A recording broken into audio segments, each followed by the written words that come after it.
বন্ধুরা, আজকে আমি দুপুরের মেনুতে ডালের সাথে গরম গরম তপসি মাছ ভাজা খাবো। সেটাই এখন তোমাদের সামনে করে দেখাবো কি করে তপসি মাছের ফ্রাই করছি। তোমরা দেখতে থাকো। দেখো, মাছগুলোকে পরিষ্কার, তপসি মাছগুলোকে পরিষ্কার করে ধুয়ে একটু ভিনিগার আর নুন মাখিয়ে রেখেছি।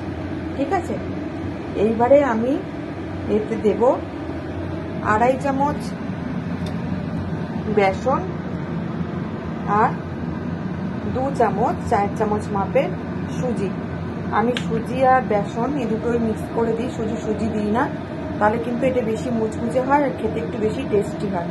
আর দেব 1/2 চামচ করে হলুদ আর নুন। ঠিক আছে, এবার আমি মাছটাকে ভালো করে এগুলোর সাথে মিশিয়ে নিচ্ছি। বেশি বেসন আমি দিই না, বেশি বেসন দিলে কিন্তু শুধু বেসনই মনে হয়, মানে মাছটার স্বাদটা কম পাওয়া যায়। মাছটা বেশি খাবো আর বেসনটা কম পাবো, এরকম করেই কিন্তু আমি ফ্রাইটাকে করি। তাহলে এবার আমি এইগুলোকে মিক্সিং করে নিই। আর দেব হচ্ছে এর মধ্যে দেব মশলা হিসাবে, দেখো একটা গোটা পেঁয়াজ দিয়েছি, 1 টুকরো আদা দিয়েছি, 2টো কাঁচা লঙ্কা দিয়েছি আর 8-10টা রসুন দিয়েছি। এটাকে একসঙ্গে মিক্স করে নেবো। ঠিক আছে, আর একটা টমেটো দেবো, সেটা দিয়ে আমি মিক্স করে নেবো। করে নিয়ে আমি এই ফ্রাইটার সাথে, এই ব্যাটারটার সাথে ভালো করে মিশিয়ে নেব। তারপর তোমাদেরকে আবার আমি দেখাচ্ছি। দেখো বন্ধুরা, ব্যাটারটা রেডি করে ফেলেছি।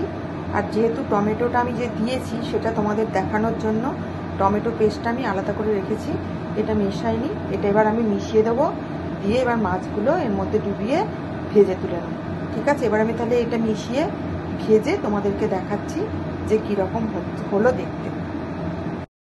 দেখো বন্ধুরা, মাছগুলো ভাজা রেডি হয়ে গেছে। এগুলো কিন্তু মাত্র 4 চামচে 10 চামচ তেলে শ্যালো ফ্রাই করে কিন্তু এগুলো ভেজেছি। তোমরা হয়তো ভাবছো অসম্ভব, কিন্তু না গো, সম্ভব। কারণ আগে তোমরা ননস্টিক প্যানটাকে একটু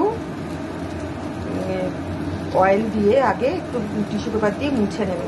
তারপর তোমরা মাছগুলোকে বসাবে।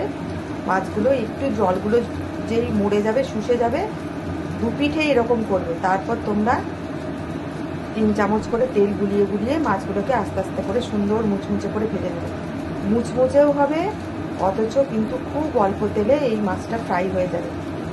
আর অল্প তেলে রান্না তো আমাদের খেতেই হবে না, কারণ আমরা এখন সবাই আমরা স্বাস্থ্য নিয়ে ভাবি, আমরা খুবই স্বাস্থ্য সচেতন। আজকের মতো এইটুকু। কেমন হয়েছে তোমরা জানাবে। আর আমার একটা ইউটিউব চ্যানেল আছে, তাতেই রান্নাটা পোস্ট করব, তোমরা কিন্তু একটু সাবস্ক্রাইব করে দিও প্লিজ।